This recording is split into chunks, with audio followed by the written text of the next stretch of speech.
So Eli, you had a story that you published today on WPRI.com about how COVID-19 is affecting the fishing industry, obviously super important industry in southeastern Massachusetts in our area, particularly in the port of New Bedford. So who did you talk to for the story and what did you find? That's right, Steph. So we talked to various business owners, industry players, and the leader in New Bedford about what impact COVID has been having on the fishing industry, which, as you said, is a very significant part of the economy along the South Coast. And, like so many other industries, it's getting hit really hard, but kind of in a secondary way, because a significant amount of revenue that fishing businesses pull in comes directly from restaurants. And while restaurants have been open in Massachusetts, it's only been for takeout and delivery.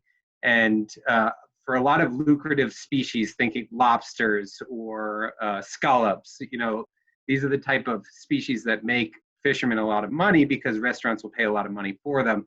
People don't really associate those types of things with takeout or delivery. And so essentially those have just shut down, which in turn has hurt business and resulted in quite a few layoffs across the industry. It's been tough. And I know that we don't have specific numbers yet for unemployment within the fishing industry, but since it's such a large part of New Bedford's economy, what do we know about how unemployment is looking in New Bedford and in southeastern Mass? Yeah, it's not looking good, Steph. Back in April, the statewide number reported out for unemployment, for the unemployment rate, was about 15.1%. Every single city and town, except for Easton, in Bristol County, Mass, has reported unemployment at a higher rate. And New Bedford, which of course, like you said off the top, is home to the largest port in the nation in terms of value, they're leading the way for Bristol County and seeing an unemployment rate of 24.4%, which is pretty extraordinary. Now, this part of Massachusetts has struggled in the past. They struggled during the Great Recession, following the financial crisis. And so to see them slump back from just March, I believe the unemployment rate was right around 5%. It's really something. And in terms of help for this industry, we know that there's $300 million in the CARES Act that was passed by Congress. Who's getting that money? When are they going to see it? That's right, Steph. They haven't seen a dime of it yet, unfortunately.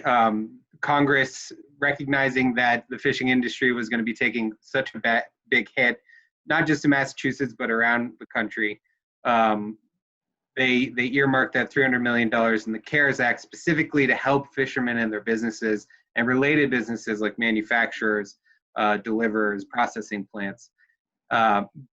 That money got finalized, and Massachusetts is going to get about 28 million of that. And it was finalized back in the beginning of May, but due to a variety of reasons that people can read in the article, that money hasn't gone out yet. So fishermen who maybe at the beginning of May, who were hoping for some of that money to make ends meet, whether it be rent, loans, or any other fixed costs, have been somewhat dismayed to see that it hasn't dispersed yet. Eli Sherman, great story about the impacts of COVID-19 on the fishing industry in southeastern Mass. You can read the story below this video. We also want to remind folks watching this video that we have the Massachusetts Senate debate tonight at 7 o'clock on WPRI 12, the primary debate between Senator Ed Markey and Congressman Joe Kennedy, who is challenging him for his Senate seat. It's important for us to have the debate in our area so that we can ask them stuff, so Ted and Tim can ask them questions about southeastern Massachusetts, such as this important topic. So excited for that tonight.